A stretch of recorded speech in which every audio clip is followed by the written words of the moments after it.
Hello dear students, welcome back to our platform Lokesh Sahal academy. तो मैं लोकेश सैनी आप सभी का अपने चैनल पर स्वागत करता हूं। तो थंबनेल आपने देख लिया है। आज हम मैथ्स का डिस्कशन करने नहीं आए हैं। आज हम डिस्कशन करेंगे किसका? फिजिक्स का। फिजिक्स का डिस्कशन करेंगे। क्लास 10 साइंस के पहले पार्ट यानी फिजिक्स के अंदर डिस्कशन करने वाले हैं। और फिजिक्स में बेसिकली मैं फिजिक्स को आपको पूरा कंप्लीट करा चुका हूँ। मैराथन सेशन आपके चैनल पर पड़े हुए हैं, आप देख सकते हो। पूरी की पूरी एक कंप्लीट फिजिक्स की वीडियो है आपके पास अवेलेबल है, आप उसको देख सकते हो। ये क्या है सर? ये है आपके लिए, क्या है ये? है आपके लिए एक समझ लीजिए, आपके लिए एक ऐसा डोज है, आपके लिए एक ऐसा वीडियो है जिसके माध्यम से आप जो है बहुत ज्यादा अच्छा स्कोर करने वाले हैं फिजिक्स के अंदर।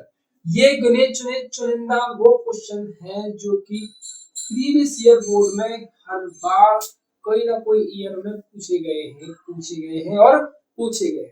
मैं 1000% श्योर हूँ कि इन क्वेश्चन से बाहर आपका चैप्टर 1 से तो कोई भी क्वेश्चन नहीं आएगा। 4 वीडियोस है, सभी की अलग-अलग है। चैप्टर 1 प्रकाश, परावर्तन और अपवर्तन। परावर्तन अपवर्तन से ये 12 क्वेश्चन सिलेक्ट किए हैं मैंने। और इन 12 क्वेश्चन से बाहर आपका कुछ भी नहीं आएगा डेफिनेटली, क्योंकि बहुत ही अच्छे अच्छे क्वेश्चन है। इनमें आपकी पूरा चैप्टर कवर हो जाएगा, कुछ बचेगा ही नहीं। ठीक है, तो मैं सिर्फ इन क्वेश्चंस का डिस्कशन करने जा रहा हूं। और इन क्वेश्चंस का जो सॉल्यूशन है उसके लिए आप डिस्क्रिप्शन में लिंक है, पूरी मैराथन सेशन है फिजिक्स का, उसको देख लीजिएगा। बट थोड़ा थोड़ा मैं यहाँ पर इसको बताता हुआ चलूंगा, हर क्वेश्चन का थोड़ा थोड़ा सा मैं बताता हुआ आपको चलूंगा। ठीक है ना?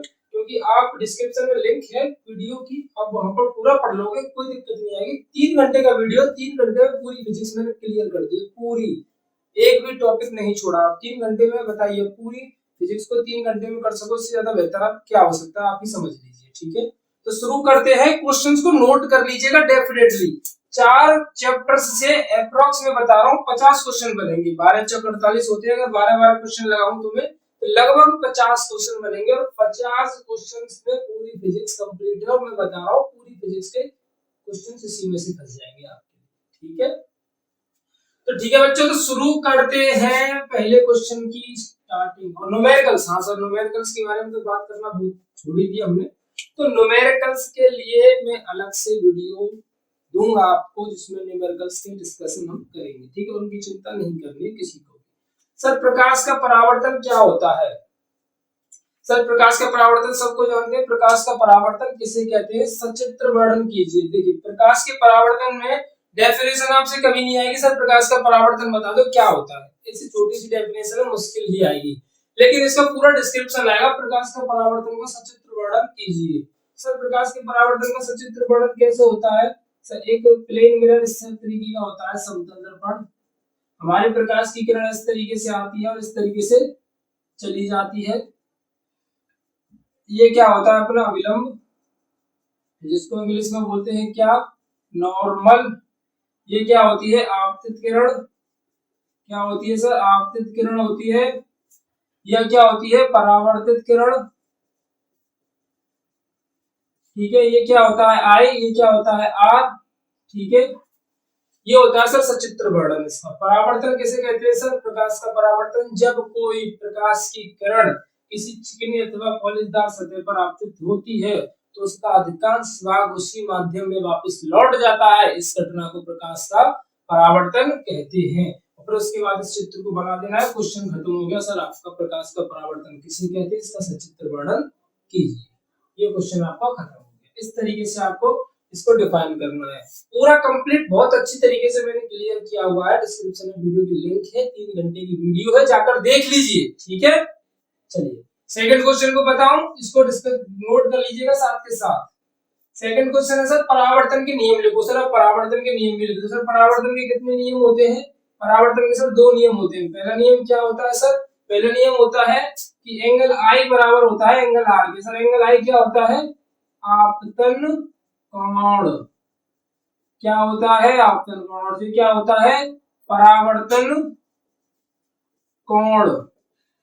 ठीक है। तो ये क्या होता है आपतन कोण, ये क्या होता है परावर्तन कोण, आपस में बराबर रहते हैं। पहला नियम खत्म हो गया सर। सर दूसरा नियम क्या होता है कि आपतित किरण, आपतित किरण और सर परावर्तित किरण, परावर्तित किरण और सर अभिलंब, अभिलंब तीनों एक ही तल में होते हैं, तीनों एक ही तल में होते हैं,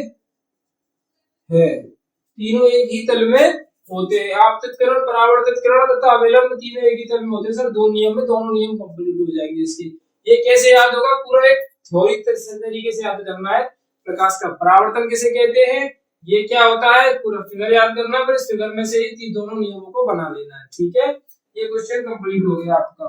अब इन क्वेश्चंस को आप लिख लेना है, आपको लिख लेना है, और मैं समझाते हुए चल रहा हूँ थोड़ा थोड़ा इसके साथ में, पर आप उस वीडियो को जरूर देख लीजिएगा। मैं हर बार यही बात कह रहा हूँ आपसे कि उस वीडियो को जरूर देख लीजिएगा। इन 12 क्वेश्चंस के अलावा चैप्टर 1 से आपको कुछ भी नहीं पूछेगा, डेफिनेटली निश्चित बोल रहा हूँ मैं आपसे। ठीक है, क्वेश्चन नंबर 3 सर, गोलीय दर्पण की फोकस दूरी सर किसे कहते हैं। सर गोलीय दर्पण की फोकस दूरी किसे कहते हैं। तो इसे मिटा देते हैं, फिर गोलीय दर्पण की फोकस दूरी का थोड़ा सा मैं बात बता दूं, क्या होती है गोलीय दर्पण की फोकस दूरी। गोलीय दर्पण के ध्रुव से लेकर फोकस तक की दूरी क्या कहलाती है सर, गोलीय दर्पण की फोकस दूरी कहलाती है। जैसे मैंने एक दर्पण बना लिया, कौन सा दर्पण है ये है सर आपका अवतल दर्पण। ठीक है, ये क्या होता है मुख्य अक्ष, क्या होता है ये मुख्य अक्ष। इसको क्या बोलते हैं सर, ध्रुव। क्या बोलते हैं इसको, ध्रुव, जिसको किससे नोट करते हैं, पी से। मैंने मान लिया सर ये है सी और ये है आपका एफ, एफ को क्या बोलते हैं फोकस, क्या बोलते हैं फोकस। तो ध्रुव से लेकर फोकस तक की जो दूरी है, ध्रुव से लेकर फोकस तक की जो दूरी है उसको बोलते हैं फोकस दूरी। सर खत्म हो गया क्या फोकस दूरी। फोकस दूरी सर एक इंपॉर्टेंट नोट, इंपॉर्टेंट करते हुए चलिएगा नोट को। ठीक है, नोट करते हुए चलेंगे कि क्या सर, कि अवतल दर्पण की फोकस दूरी, अवतल दर्पण के लिए फोकस दूरी कैसी होती है, माइनस। ठीक है, उत्तल दर्पण के लिए फोकस दूरी कैसी होती है, उत्तल दर्पण के लिए सर फोकस दूरी कैसी होती है, प्लस में होती है। उत्तल दर्पण के लिए फोकस दूरी कैसी होती है सर, प्लस में होती है ना। ठीक है, उत्तल दर्पण कैसे बनता है, इस तरीके से बनता है। ठीक है, तो क्या हो जाती है, प्लस में हो जाती है, ये आपको याद रखनी है। ठीक है, चलिए थर्ड क्वेश्चन कंप्लीट हो गया। फोर्थ क्वेश्चन, फोकस दूरी तथा वक्रता त्रिज्या में संबंध। वक्रता त्रिज्या क्या होती है सर, यहाँ से लेकर यहाँ तक की डिस्टेंस जो होती है वो वक्रता त्रिज्या होती है। यानी कि ध्रुव से लेकर फोकस तक की दूरी को फोकस दूरी, ध्रुव से लेकर वक्रता केंद्र तक की दूरी को यानी सी तक की दूरी को वक्रता त्रिज्या बोलते हैं। तो इनके बीच में संबंध क्या है, संबंध ये है कि F बराबर होता है r/2। मोस्ट इंपोर्टेंट है ये, मोस्ट इंपोर्टेंट, सबसे ज्यादा इंपोर्टेंट है। कई बार बोर्ड के पेपर में ऑब्जेक्टिव टाइप में भी पूछा गया है, एक नंबर के क्वेश्चन में पूछा गया है कि संबंध को लिखिए, F बराबर r/2। ठीक है, ये हो गया आपका fourth question. Sir fifth question, F B तथा यू के मध्य संबंध होगा, यानी फॉर्मूला लिखना है। इसका डेरिवेशन नहीं करना, किसी को भी इसका डेरिवेशन में मूड नहीं मारना है, बेवकूफी है डेरिवेशन में मूड माथा मारना अपना। ठीक है, क्यों सर, क्योंकि डेरिवेशन इसका हमारे एग्जाम के सिलेबस के अंदर नहीं आ रहा है, क्वेश्चन नहीं है इसका, तो हमें इसकी डेरिवेशन की तरफ नहीं चलना है, सिर्फ इसका फॉर्मूला लिखना है। फॉर्मूला सबको याद है, क्या है सर, 1/f बराबर 1/b minus 1/u, 1/b 1/b upon 1/f बराबर 1/b minus B plus 1/f बराबर 1/b प्लस 1/u, क्योंकि ये दर्पण की बात चल रही है तो हम 1/b प्लस 1/u लिखेंगे। अगर लेंस होता, क्या होता सर, लेंस होता, लेंस के लिए अगर मैं बात करता कि लेंस के लिए बात करता तो 1/f बराबर 1/b माइनस 1/u हो जाता है, इस तरीके से चेंज हो जाता है। ठीक है, तो ये आपको याद होना चाहिए, क्योंकि इससे आपको न्यूमेरिकल पेपर में आएगा। अब सर न्यूमेरिकल की बात हम एक वीडियो में सेपरेट लूंगा मैं न्यूमेरिकल्स के लिए। ठीक है, इसके अंदर नहीं कमेंट कर रहा हूँ, ये इंपॉर्टेंट क्वेश्चन का डिस्कशन कर रहा हूँ, ये पेपर में आपको पूछे जाएंगे, इनको रट्टा मार लो, समझ गए ना, रट्टा मार लेना है। अवतल दर्पण, सॉरी अवतल दर्पण के द्वारा आभासी प्रतिबिंब बनने की स्थिति का सचित्र वर्णन करो। सर आभासी प्रतिबिंब कब बनता है? सर आभासी प्रतिबिंब कब बनता है? अब ये बात तो बहुत इंपॉर्टेंट है और बहुत ही अच्छी है, ठीक है। मैं इसको मिटा देता हूं पहले, जब बात करूंगा इसके ऊपर। आभासी प्रतिबिंब, मैं आभासी प्रतिबिंब के बारे में बात करूंगा, लेकिन इसके लिए मैं आपको बता दूं कि आपको आभासी प्रतिबिंब के ऊपर ही नहीं जाना है। अगर आपसे कोई ये कहे, ठीक है, क्या कहे कि सर ये 6 जो कंडीशंस होती हैं, ये जो 6 कंडीशंस होती हैं, ठीक है, इनमें से आपको ये वाली कर लेनी है। सर बेवकूफ बना रहा, कुछ नहीं कर रहा है वो आदमी, वो आपको बेवकूफ बना रहा, कुछ भी नहीं करना, क्योंकि 6 कंडीशंस में से एग्जामिनर के मूड की नहीं पता हमको वो क्या पूछेगा, ठीक है। एग्जामिनर के दिमाग की नहीं पता हमको क्या पूछेगा। तो मेरा तो सजेशन यही है कि जो अवतल दर्पण की जितनी भी कंडीशंस हैं, कितनी कंडीशन है? 6 कंडीशंस हैं आपकी, ठीक है। उन 6 कंडीशंस को आपको दिमाग में अच्छी तरीके से सेट कर लेना है, अच्छी तरीके से पढ़ लेना है और समझ लेना है कैसे कैसे कब क्या क्या होता है। और उसको मैंने 3 घंटे की वीडियो के अंदर इतना अच्छे से समझाया है, मैं अब क्या ही बोलूं, इतनी अच्छे से समझाया कि अगर आप वीडियो को देख लोगे तो आपको डेफिनेटली 6 कंडीशन ऐसे फिंगर्स पे याद हो जाएगी कि किस तरीके से। तो इस ढंग से उस वीडियो को देख लेना है। सर आभासी प्रतिबिंब कब बनता है? जब एफ और पी के बीच में वस्तु आ जाती है। एफ और पी के बीच में कहा जाती है वस्तु आ जाती है, जब जाके तुम्हारा आभासी प्रतिबिंब बनता है। कहाँ बनता है? दर्पण के पीछे बनता है। अवतल दर्पण द्वारा आभासी प्रतिबिंब बनने की स्थिति का सचित्र वर्णन ये है सर। कब बनता है? जब दर्पण अवतल दर्पण है अपना, फोकस है ये, और ये क्या है? एक वस्तु है ए और बी। तो आभासी प्रतिबिंब कहाँ बना है इसका? दर्पण के पीछे जाके बना है, क्योंकि यहाँ तो वस्तुएं कभी मिलेंगी नहीं। तो यहाँ पर बना है ए डैश और बी डैश। कैसा बना है? आभासी बना है। कैसा बना है? आभासी बना है। वस्तु से कैसा बना है? बहुत ज्यादा बड़ा बना है, ठीक है। कहाँ बना है? दर्पण के पीछे बना है। कहाँ बना है? पीछे बना है। तो क्वेश्चन ये भी हो सकता था कि अवतल दर्पण में आभासी प्रतिबिंब बनने के लिए वस्तु कहाँ होनी चाहिए। क्वेश्चन ये भी हो सकता है ऑब्जेक्टिव टाइप में। तो आपको याद रखना है कि आभासी प्रतिबिंब बनने के लिए वस्तु जो है फोकस और पी के बीच में होनी चाहिए, ठीक है। फोकस और पी के बीच में होनी चाहिए। 6 क्वेश्चन कंप्लीट हुआ आपका। प्लीज इसको नोट कर लीजिए अगर आपको नोट करना है तो, और नहीं तो मत कीजिए। बस इनके क्वेश्चंस को नोट कर लीजिए, ठीक है। ये क्वेश्चंस आपको याद हो जाने चाहिए अगर आपको फिजिक्स में बहुत अच्छा करना है तो, ठीक है। क्योंकि फर्स्ट चैप्टर प्रकाश का परावर्तन और अपवर्तन में इससे ज्यादा आपको कुछ नहीं पूछे जाने वाला, ठीक है। बेकार का अपने दिमाग को हुआ मत बनाइए, बेकार के दिमाग को इधर उधर मत भटकाइए। कोई कुछ कह रहा है, कोई कुछ कह रहा है, बच्चे सबसे ज्यादा कंफ्यूजन में जा रहे हैं, डिप्रेशन में जा रहे हैं, बेमतलब में। कुछ नहीं है, इससे ज्यादा कुछ नहीं पूछा जाएगा। और आपके लिए फिर वही सजेशन है, 3 आवर्स का वीडियो है, 3 घंटे का ओनली। 3 घंटे का वीडियो है, 3 घंटे में पूरी फिजिक्स कंप्लीट होगी। इससे ज्यादा क्या ही लोगे यार। पूरा पूरा महीना, 2 महीना, 4 महीना बच्चे लगा देते हैं फिजिक्स करने में, 3 घंटे में पूरी फिजिक्स कंप्लीट करा दी है। रेखीय आवर्धन किसे कहते हैं? ये लेंस के लिए भी है और दर्पण के लिए भी है, ठीक है। ये लेंस के लिए भी है और दर्पण के लिए भी। तो रेखीय आवर्धन सर क्या होता है? प्रतिबिंब की लंबाई बट्टे वस्तु की लंबाई के अनुपात को रेखीय आवर्धन कहते हैं। किसी गोले दर्पण के प्रतिबिंब की लंबाई तथा वस्तु की लंबाई के अनुपात को रेखीय आवर्धन कहते हैं। एक आई का मतलब है इमेज, ओ का मतलब है ऑब्जेक्ट, दर्पण के लिए माइनस के बी अपॉन यू।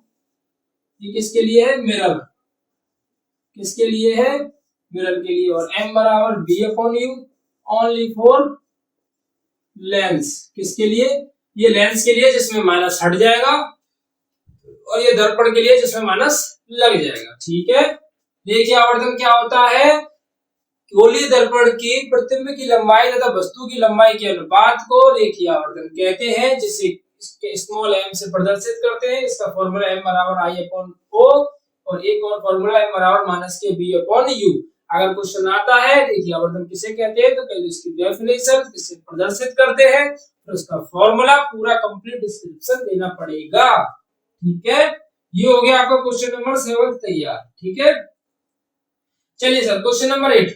उत्तल दर्पण द्वारा प्रतिबिंब बनने की स्थिति, मैंने आपसे पहले भी कहा था और अब भी कह रहा हूँ, अवतल दर्पण की प्रतिबिंब बनने की स्थितियां, उत्तल दर्पण की प्रतिबिंब बनने की स्थितियां, ये आपको फिंगर टिप्स पे याद होनी चाहिए। मैं किसी और की तरह मैं ये नहीं बता रहा हूँ कि सर देखो इसको याद कर लो, जो फोकस पर वस्तु रखी हो इस वाले को याद कर लो, ठीक है, आवासी बने उस वाले को याद कर लो, और इसको तीन तीन से ज्यादा कुछ मत याद करो, यही तीन आएंगे।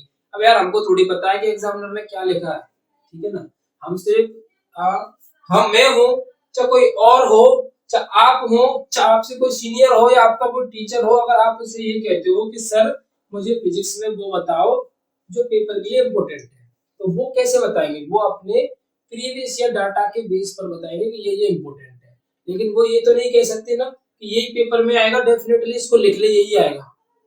अगर ऐसा कोई कह रहा है तो पक्की बात है वो आपको बेवकूफ बना रहा है, और आपसे ज्यादा बेवकूफ कोई हो नहीं सकता, क्योंकि एग्जामिनर की खोपड़ी की किसको पता है, नहीं पता ना।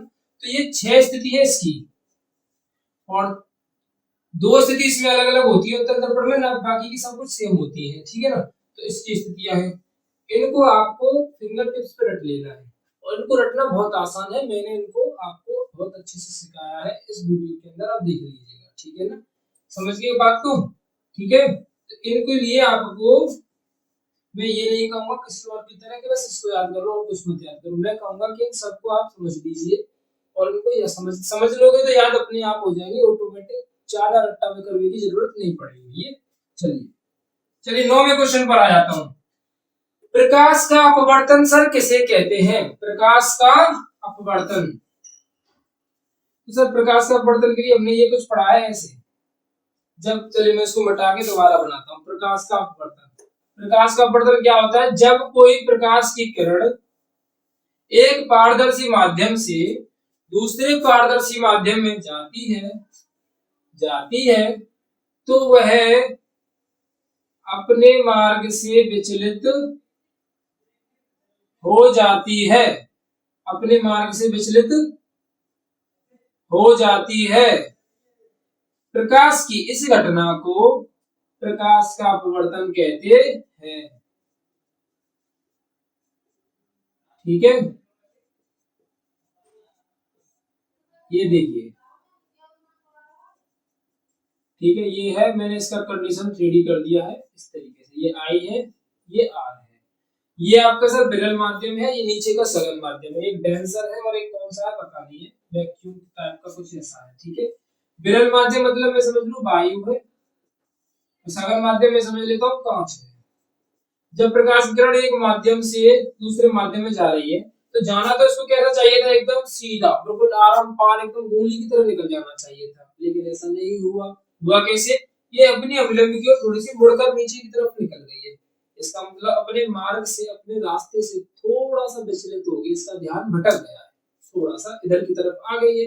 तो ऐसा क्यों हुआ, तो इसका नाम किसी ने साइंटिस्ट ने क्या दे दिया कि सर ये जो घटना है इसका नाम अपवर्तन दे दो, क्या दे दो, अपवर्तन हो गया है।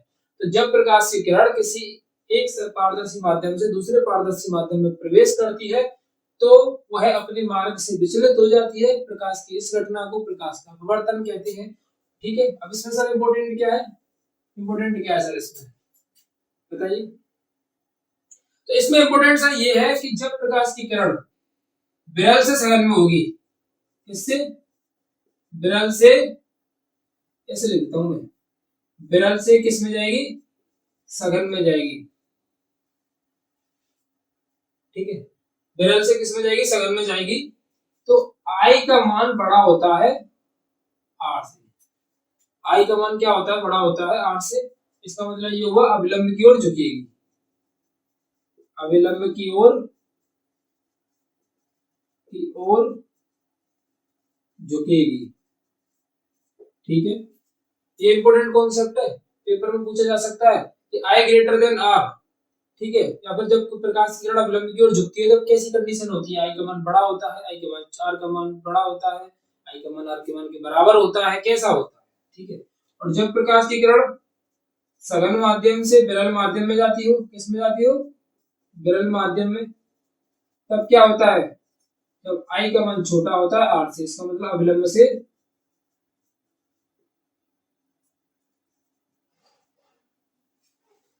से दूर हटती है, किससे,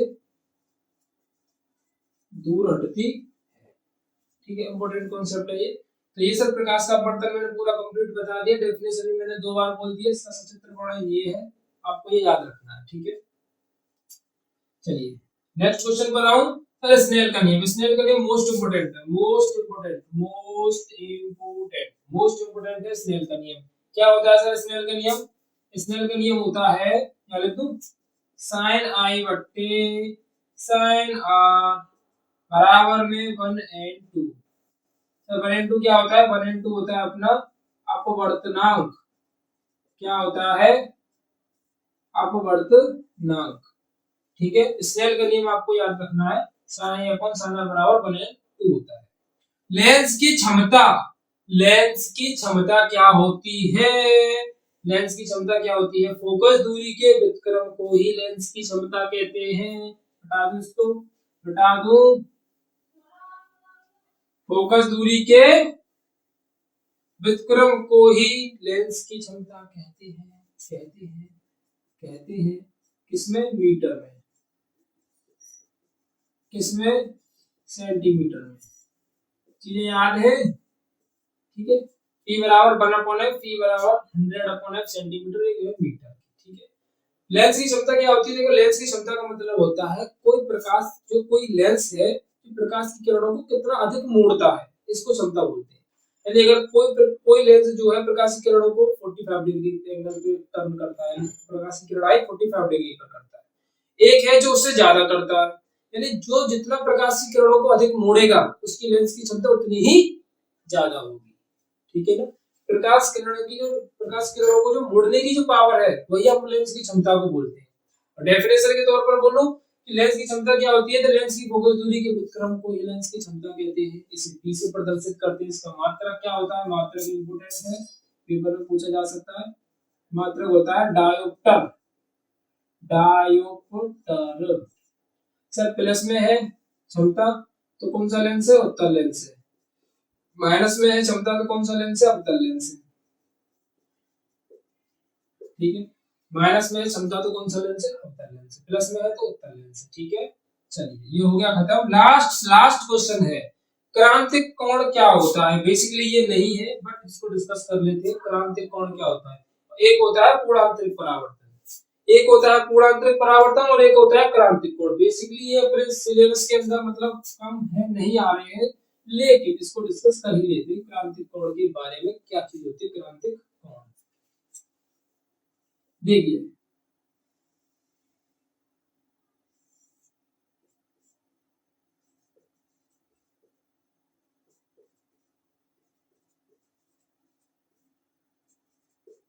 देखिएगा क्रांतिक कोण क्या होता है। मैं इसकी डेफिनेशन बोलूं, सघन माध्यम में बना वह कोण, सघन माध्यम में बना वह आपतन कोण, सघन माध्यम में बना वह आपतन कोण जिसके लिए विरल माध्यम में अपवर्तन कोण कितना हो जाए? 90 डिग्री हो जाए, तो क्या बन जाएगा? वो आपका क्रांतिक कोण बन जाएगा। जिस हम इस कोण का नाम बदलकर क्या हो जाएगा? क्रांतिक कोण हो जाएगा आईसी, या फिर सी डायरेक्ट कह सकते हैं।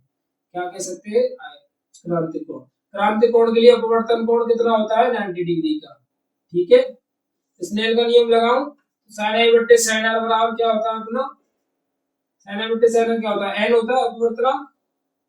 i की जगह पर मैं क्या लिख सकता हूँ? sin i c लिख सकता हूँ, जिससे पता चल जाएगा किसके बारे में बात चल रही है? क्रांतिक कोण के बारे में। c से प्रदर्शित करते हैं क्रांतिक कोण को, जिसको इंग्लिश में बोलते हैं critical angle, critical angle. sin r, sin 90, sin 90 की वैल्यू सबको पता है, बच्चा बच्चा जानता है, क्या होता है? क्या होती है? 1।